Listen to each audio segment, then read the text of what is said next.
Proton therapy is a cutting-edge cancer treatment that precisely targets tumors without affecting healthy tissue and organs. That means fewer side effects, better outcomes, and new hope for even the most complex cancer cases. And in New York State, it's only available at the New York Proton Center. Visit nyproton.com to learn more about proton therapy and request a consultation. The New York Proton Center. Precisely revolutionary cancer care. Once upon a mundane morning, Barb's day got busy without warning. A realtor in need of an open house sign. No, 50 of them, and designed before 9. My head hurts. Any mighty tools to help with this plight? Aha! Barb made her move. She opened Canva and got in the groove. Bulk creating Canva sheets. Create 50 signs fit for suburban streets. Done in a click, all complete. Sweet! Now, imagine what your dreams can become when you put imagination to work at canva.com.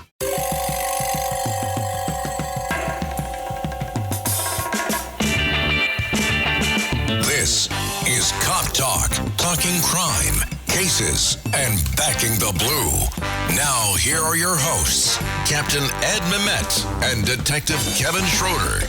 Hello, everyone, and welcome to another episode of Cop Talk. I'm Kevin Schroeder, your host. I'm here with my co-host, the great Captain. Hello, WABC listeners and YouTube viewers. Here we are again with a good friend who we've had on before, and I'm sure he has a lot to say about what's going on in this country. So before we start the show, I'd just like to give our thoughts and prayers to the family of Charlie Kirk. What a tragedy, what a shame, what a disgrace, the murder of Charlie Kirk, the assassination. But our thoughts and prayers from Cop Talk go out to his family. Today's guest, we have the great, very famous Supreme Court Judge Richard Weinberg, who is also a member of the WABC family. He has a show called Let the Record Show on weekends on WABC, and also with Katz and Cosby every night, Monday through Friday, 5 to 6 p.m. on WABC Radio. Judge, welcome. It's nice to be back with two of my closest friends. Always a privilege, always a pleasure. And we also have with us, fortunate enough to have him back by popular demand, retired NYPD Sergeant Pete Panucci. Pete, welcome. Glad to be here. Great. So, Judge, how you been? You good? Now that I see you two gentlemen and the sergeant here, I'm delighted and feel better already. That's good. So I'll tell you what, let's go right to the Charlie Kirk murder, assassination. Your thoughts? My thoughts are we're living in very dangerous times. We're a nation divided. I don't see a quick and easy healing. I think ideology has taken over the minds and the souls of large segments of this country. There's a book written years ago by a professor at Columbia named Daniel Bell. It was called The End of Ideology. That was wishful thinking. We're more ideological today, more partisan today, more divided than ever before. And what we've done is we've lost our moral compass. Now, everybody is saying this is a problem for both the left and the right. And I respectfully submit that the vast majority of the political violence, the violent political rhetoric, which leads to political violence, the indoctrination has come from the left.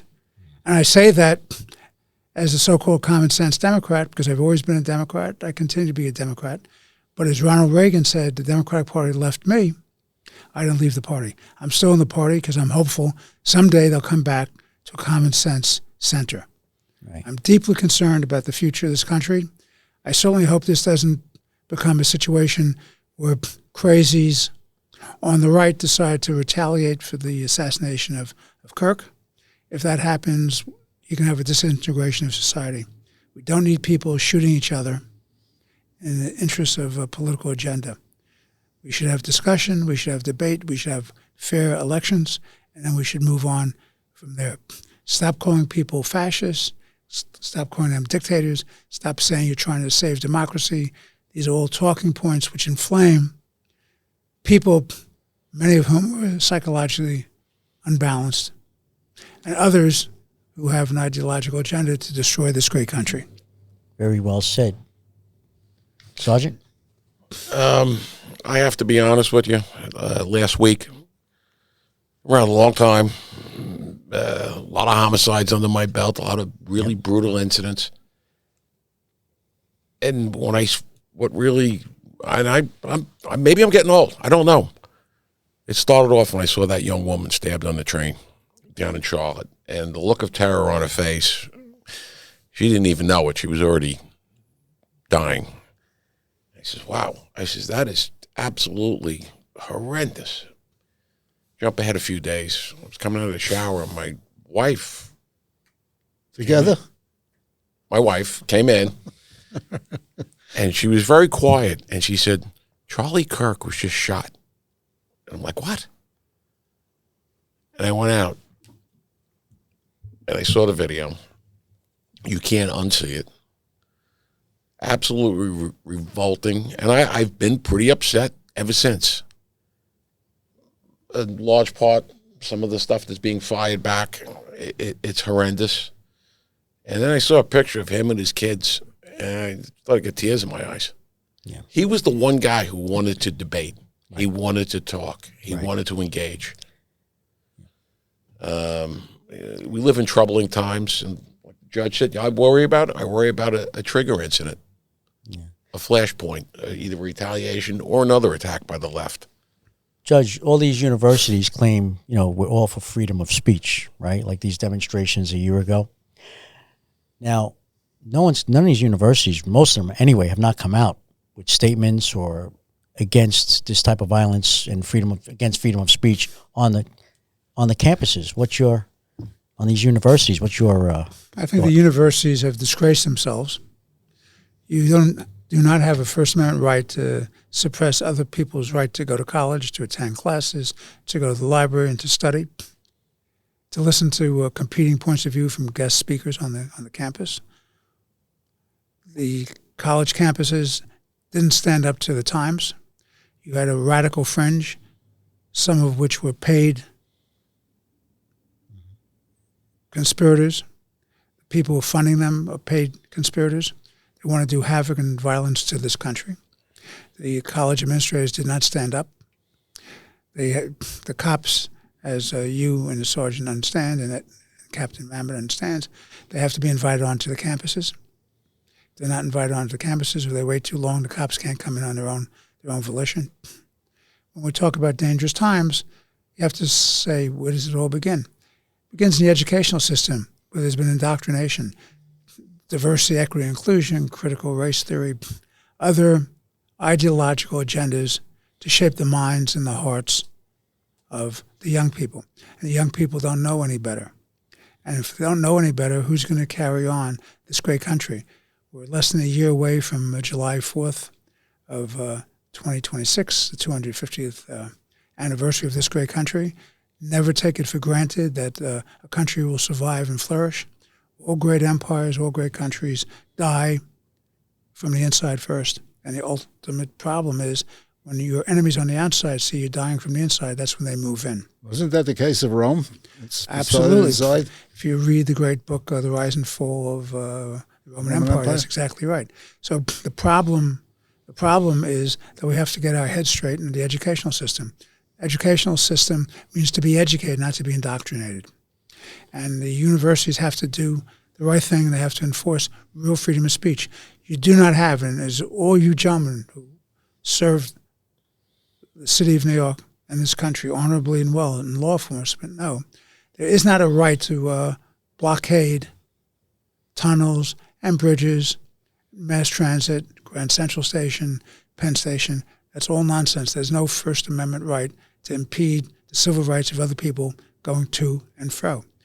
And if the state government and the local prosecutors won't do their job and enforcing this, then it's up to the federal government to do that, because this is an infringement of federal civil rights law, which is in fact a crime.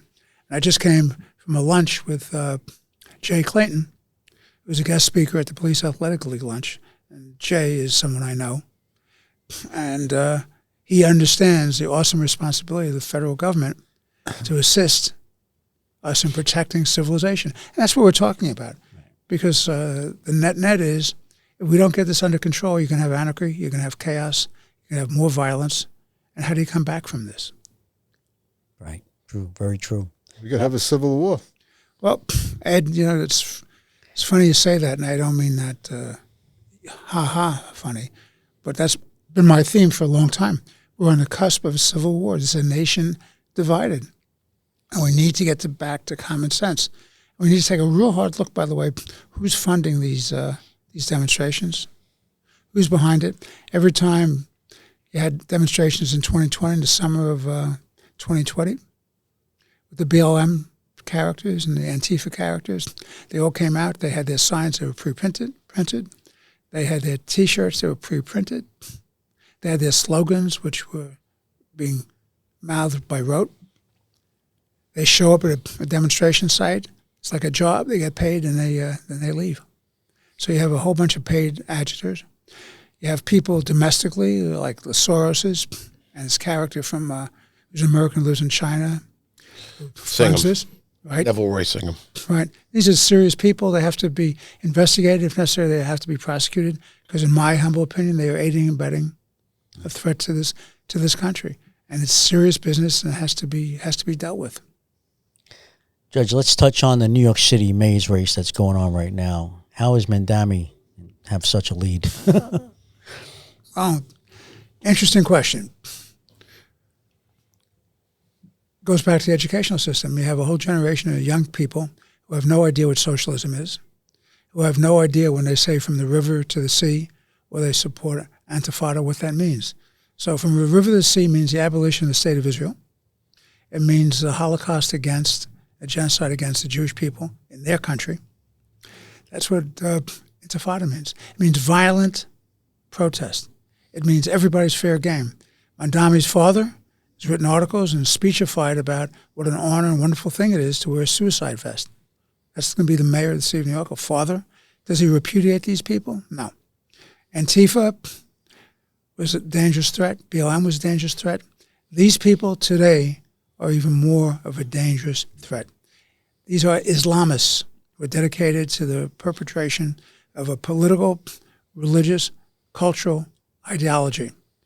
This is not live and let live, and they want to dominate a sphere of their own world. They're moving into Europe, all across the country, in the United States. They're a real serious threat. This kid, Mandami, who never had a real job his entire life, he's a child of privilege. His mother's a very wealthy woman who's a film producer. He's never had a real job, never put in a real day's work. Mao's a slogan. He's a pretty boy, so he looks good on camera. He's articulate. That's swell. But look at the history of socialism. Every place it's ever been, it's failed. Every place it's ever been, people lost freedom, opportunity, liberty. And every place it's ever been, to keep control of the power system, they're enforced it by guns and secret police.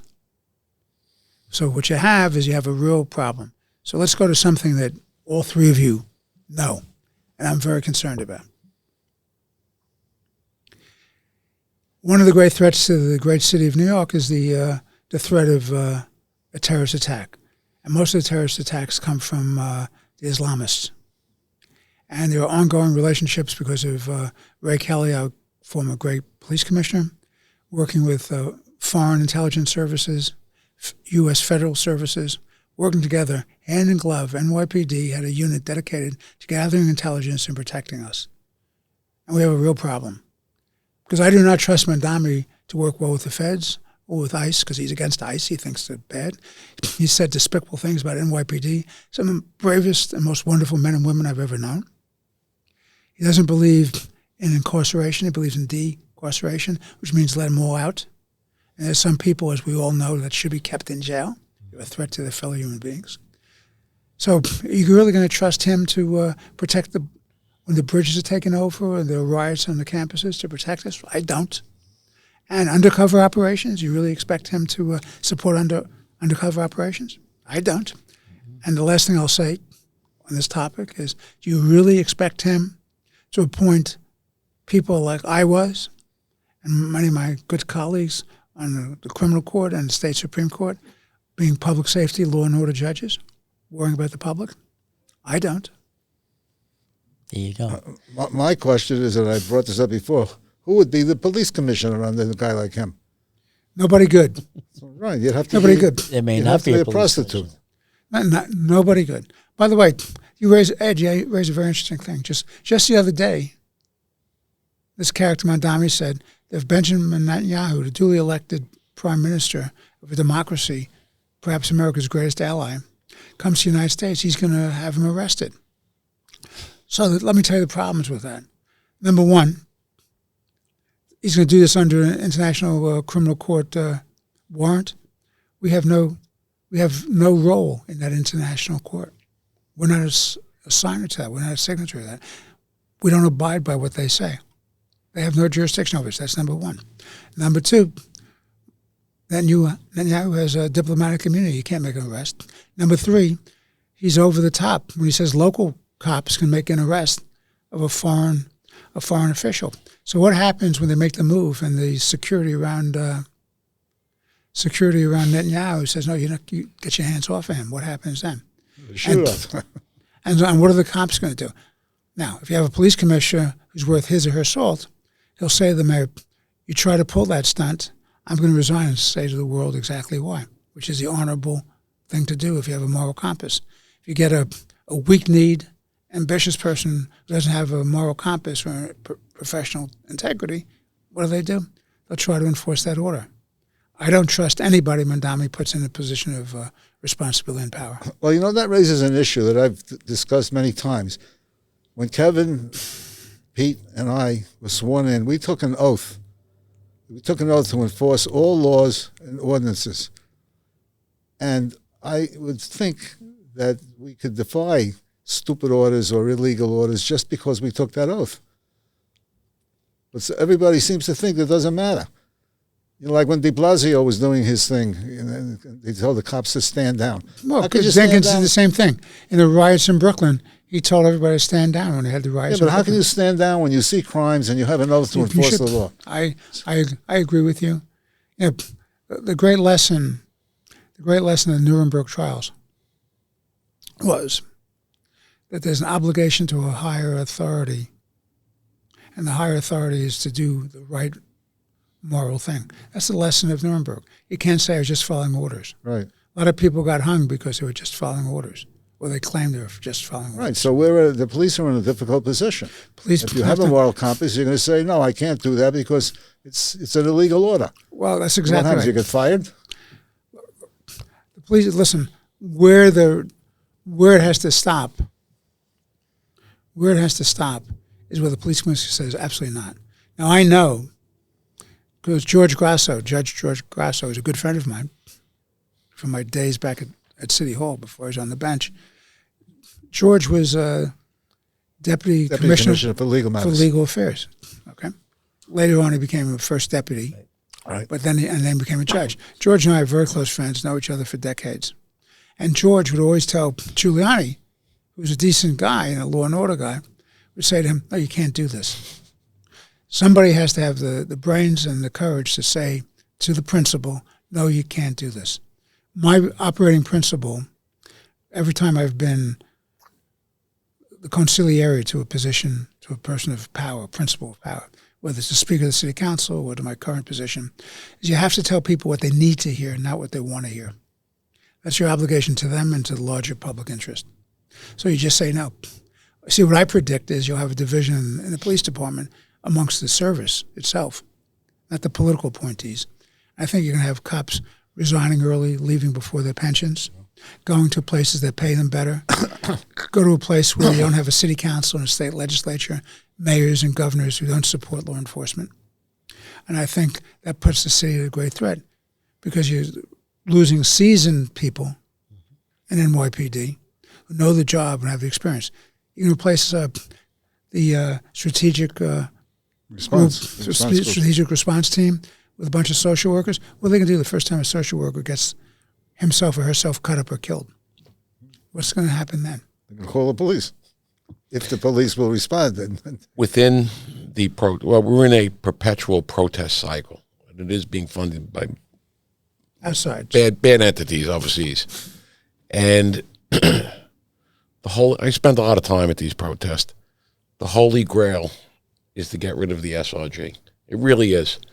And the abuse that these cops are putting up with, but they show tremendous restraint. I would say back in our day, we might not have been so understanding. I don't want some knucklehead, insane college kid an inch from my face doing this to me, spitting at me. And I won't go into the obscenities, but we're paid to listen to that. But hey, And for years, we did it quite successfully. You know, you can stand there and yell till your throat falls out. But there's a limit. And I'm surprised that there hasn't been a bad incident yet. The last barrier with these protest groups, which are not going away anytime soon, is the SRG. And then we will have some of these things have gotten quite violent lately. The Antifa BLM elements from a few years ago have coalesced into these movements. I call them black bloc because everybody's dressed in black, masked up, always looking for trouble. They will sucker punch you in a heartbeat. And where it used to be you'd see small groups of them, I'm seeing groups of over 100, 200 starting to show up at the different protests now. You take the SRG out of the equation, it's going to get ugly fast. They will be on steroids. Well, in my time, and maybe in yours, we had the Tactical Patrol Force, which was created in 1960 or 61. And they responded to these major incidents, and they didn't take any bullshit. I mean, they really... Yes, they were quite understanding fellows, from what I heard. PPF. You had to be 6 foot or higher, and then... Even going back to the... I'm sorry, go ahead. But the nonsense stopped immediately. Oh, yeah. Once they were confronted, because these groups will use force. But once they are confronted physically, I find most of them are just like, if you do step to them, they're like, all right. Anybody can be a tough guy running around with a mask and, throwing stuff until somebody gets in your face. That's a serious player. And police officers, it really irks me as of late. Maybe I'm spending too much time at these things. This shrimp and coconut sauce is divine. What's your secret? Goya coconut milk. How does it taste so good? It's all in that real coconut flavor and that rich, creamy texture. What about thickeners and added sugars? None. Just smooth, coconutty goodness. What can I make with it? From curries to sweet treats like coconut flan, the possibilities are endless. Goya coconut milk. Take your cooking to the next level. No question about it. Find it in the Goya section of your local grocery store. If it's Goya, it has to be good. Pete and Judge, you remember, and Captain, you remember early 90s, the Tompkins Square riots, right? Tompkins Square Park riots, right? Right by your neighborhood, actually. Yes. I was in anti-crime, Midtown North anti-crime. What they used to do with the crime guys is they'd put us in the crowd. We'd be in the crowd. And someone would throw a bottle at a police officer, right? And we wouldn't do nothing at that time. We'd follow him. It may be an hour later or 4 hours later. At some point, he's going to break off or she's going to break off and go to the subway 3 blocks away. And then that's when we'd grab him or her. And it was a different ballgame because now you're not, it's outside the crowd. I don't see that anymore. I don't see there is no anti-crime anyway because now they wear uniforms. We were wearing plain clothes, anti-crime. That was what it was all about. You were in plain clothes on the cover, fit into the crowd, whether it be Midtown Manhattan or Tompkins Square Park. And you would identify the perp, follow him. Again, it could be an hour later, grab him, cuff him up, and that's it. Round ball. Here's the problem. We no longer have those anti-crime teams anymore. Well, that's what I said. They're gone. We don't. Right, exactly. Most effective anti-crime program was the anti-crime team. Right. What's the new name for it now, the anti-crime? It's called Public Safety Units. Yeah. Something. Yeah. They're wearing a windbreaker. It says police on it. Yeah, and khaki pants. All right. Whatever. Anyway, but... There's another issue, too. Which goes back to the Blasio years. Search and seizure. Terry versus Ohio, Supreme Court of the United States says if you have reasonable grounds, you can confront somebody and search them. Reasonable suspicion. So you have a judge in the Southern District of New York, Shira Scheindlin, and what does she do? In a case that was brought against the police department and the city, she goes in and she gives an overweight to the so-called evidence against PD. Ray Kelly was the commissioner. She was taken off the case because this United States Court of Appeals for the Second Circuit found her to be biased against NYPD. And there had been a conviction against NYPD in the city of New York, a finding against them. And funny thing happened. De Blasio comes in. It was perfectly clear that on an appeal, NYPD would have been vindicated. The case would have been overturned. De Blasio withdrew the appeal.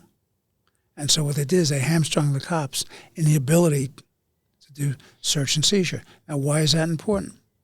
Because gun violence is a very big deal. And if you can't do reasonable searches and seizure, the guys won't leave their guns upstairs. They'll bring them into the streets with them. And that's a very, very big deal if you talk about law enforcement. See, the theory, I, as a former assistant attorney general, who did some prosecutions and investigations, or as a judge, I understood that broken windows theory was a key to everything.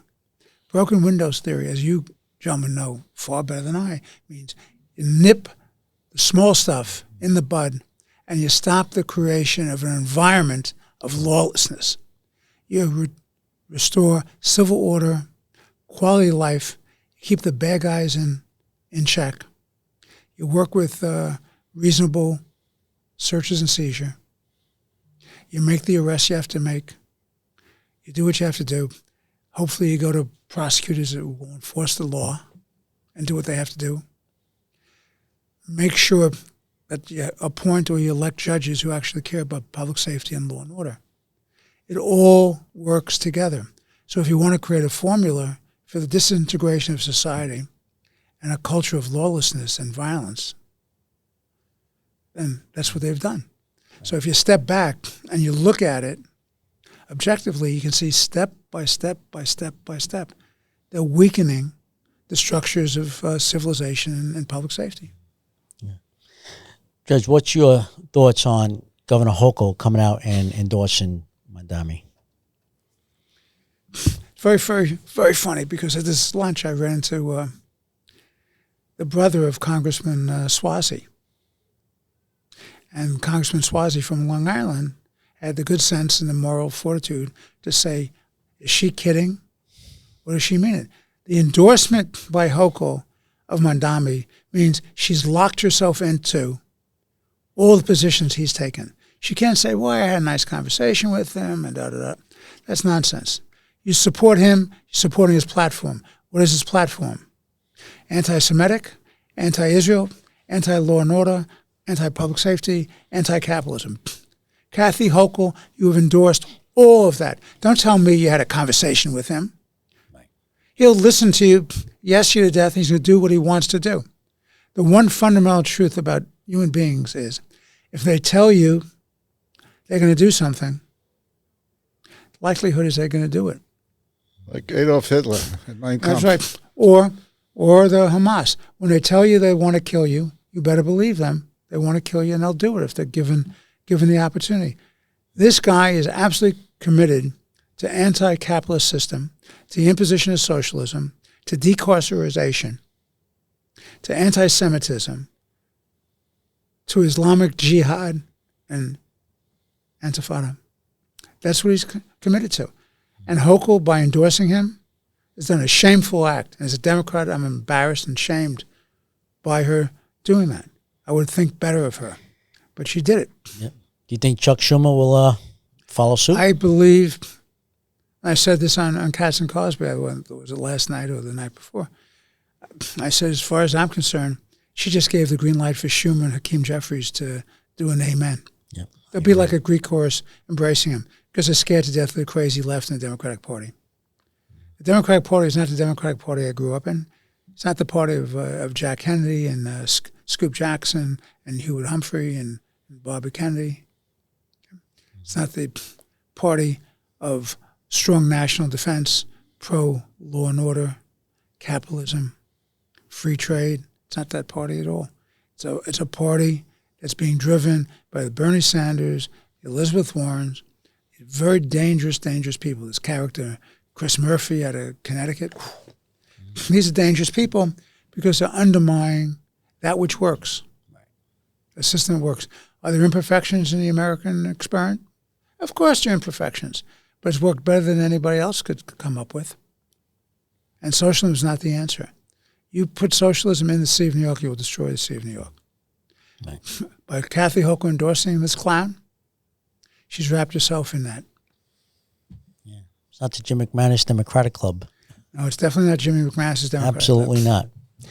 You know, I wanted to ask you something. You brought up Islamists before. What do you think the chances of Sharia law becoming a thing in New York? Because there's like, supposedly, I heard there was like 1 million Muslims now in the city. Well, is it possible that Sharia law can? There's two answers to that, Ed. It's a very interesting question. Bernard Lewis wrote. He's a British historian, political thinker. And Bernard Lewis said that this is a war of civilizations. Now, the Judeo-Christian experience in Europe, United States, some parts of Asia, Africa, even in the Middle East, that viewpoint was live and let live. They had a moral code, but live and let live. The Judeo-Christian ethic didn't have to go into going into territories and making people convert to a religion at the point of a sword. Okay? So you're dealing with something that was created in Egypt in the 1920s. It was called the Muslim Brotherhood. The Muslim Brotherhood is dedicated to subversion of Western civilization, Western countries, imposition of Sharia law, their way of the highway. And anyone who won't buck under will be exterminated. That's what they believe in. This is not all Muslims. This is this particular crowd. And there's a fight within the Muslim community between the so-called common sense Muslims and these crazy radicals. So what's the likelihood of that happening? The more power they have politically, the more they will push their agenda to go forward. That's what's happening in Europe. That's why you have gutless foreign nations. England, for example, their politics is being controlled by the Islamists. Now, Sharia law works its way outside the city of London, works its way outside in different sections of France, outside of Paris, where the federal authorities and local authorities are afraid to go in. Will that happen in the United States? Shouldn't happen in the United States, because there's only one body of law here. It's not based on a religious or a political cult. It's based on our Constitution. So the likelihood of success has to do with the demographic game, has to do with the power game, who's controlling what. So hopefully you push back, you stop these people from their momentum, and you let common sense people who understand what the issues are at stake. There's no guarantee that they won't try to do it, but I have every hope that fair-minded judges and legislatures and mayors and governors will push back and stop it. It's not an easy answer to that question, Ed. If you understand their mindset and what they're trying to accomplish, you'll know it's a fight that has to be fought every day. Like safety on the streets. You don't declare a victory, say, oh, we have safe streets, let's move on. Every day you have to enforce the laws and give effect to a high quality of life and public safety. Otherwise, people will flee. This is creeping. And I believe it's Dearborn recently changed their patches for the police department, which now has Arabic writing on the patch. I'm like, wow. I said, that's... Where? Dearborn, Michigan. It's a Dearborn, citadel. Michigan. Okay. A citadel of the Muslim community in Michigan. And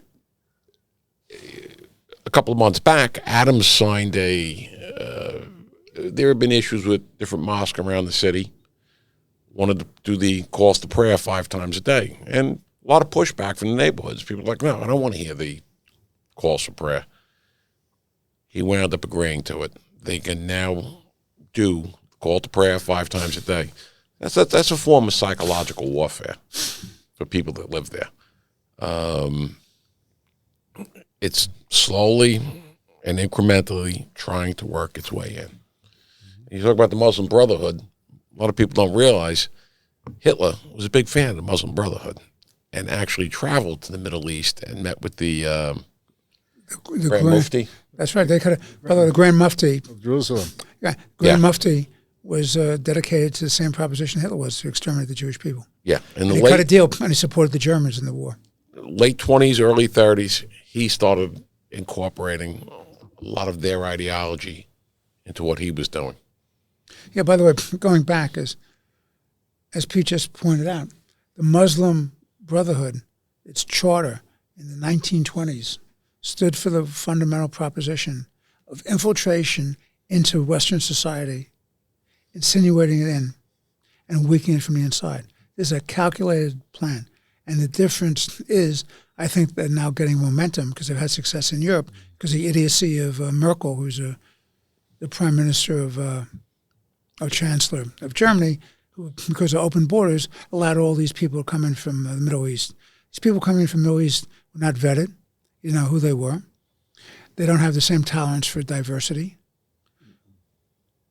And the result of that, Europe is under siege, and they could go under. So America is probably the last great bastion of Western civilization, unless the people, like you have the prime minister of Italy now, seems to be getting it. So she may be helpful. But the point is, you have a weak leadership in France, you have a weak leadership in England.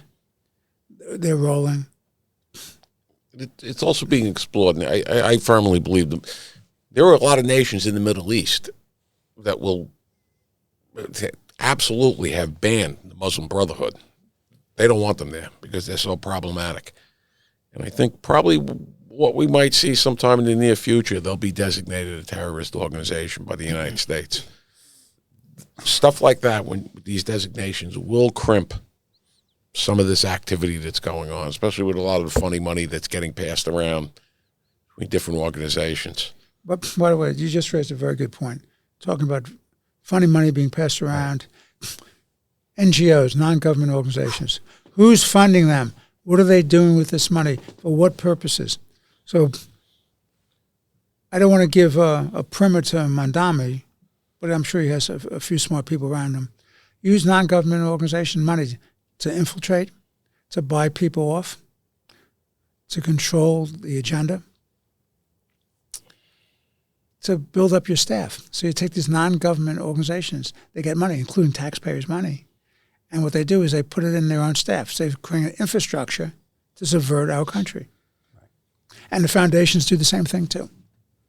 So the game plan is very shrewd, it's very clever, it's long in existence, it's picked up momentum, it's more dangerous than ever. That's why I said earlier in the show, Antifa was bad, Black Lives Matter was bad, but this is worse.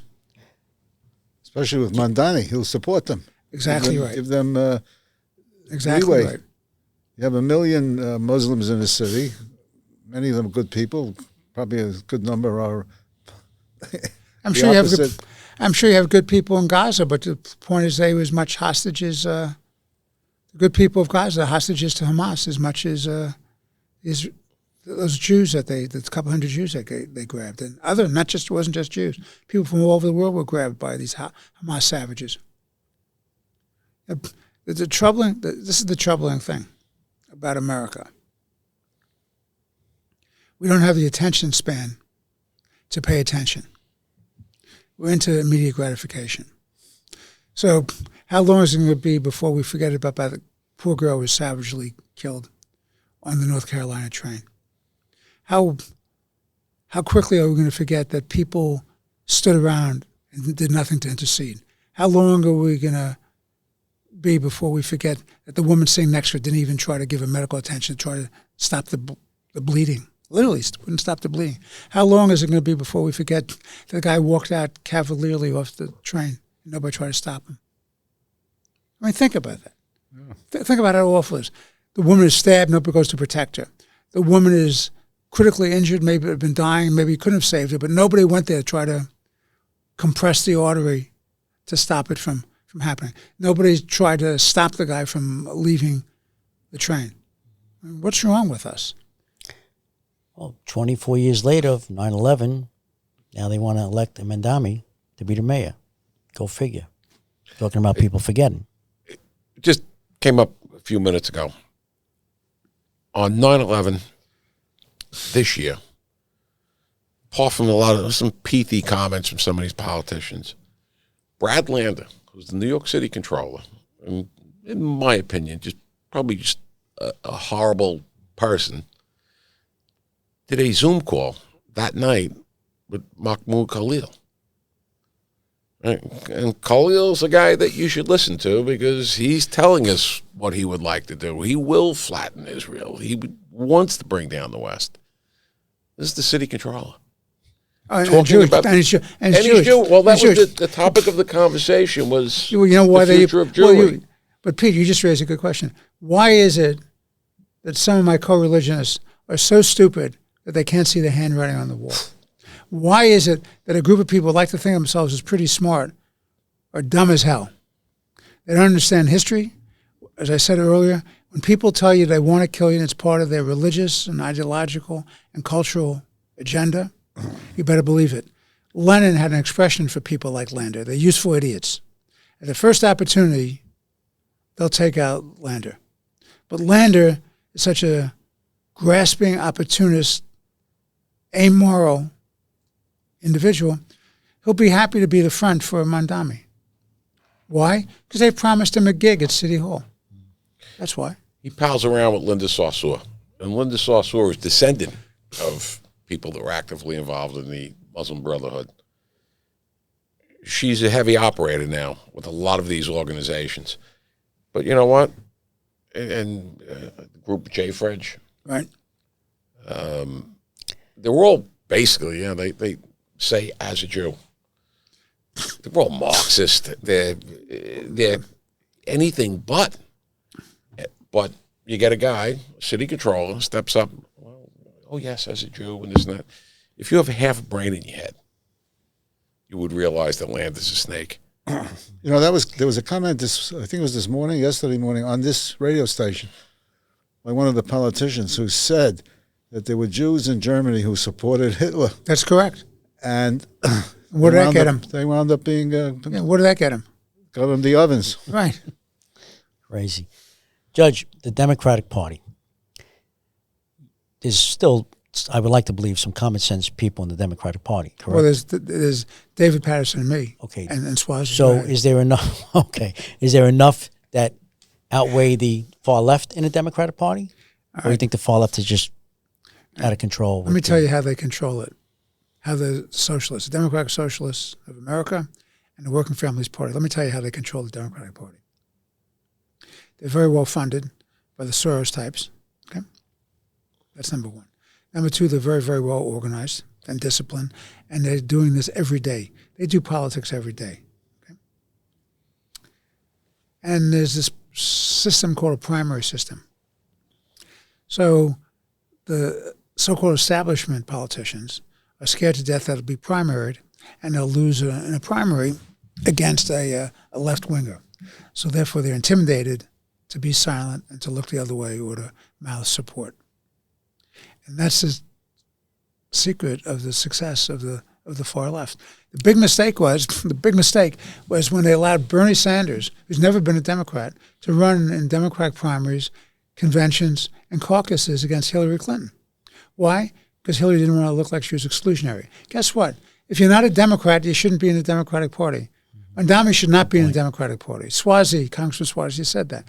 He's a socialist. You want to run for office? God bless you. Run for office, but run as a socialist. Don't run as a Democrat, because you're not a Democrat. Right.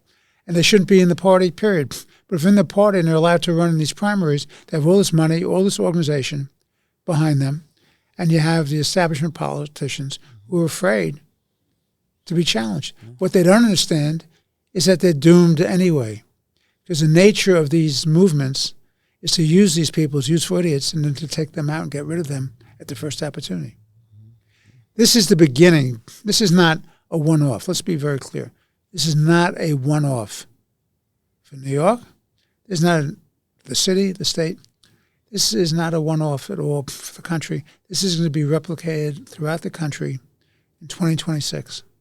All across, they're already recruiting candidates to run in Democratic primaries against the so-called establishment Democrats.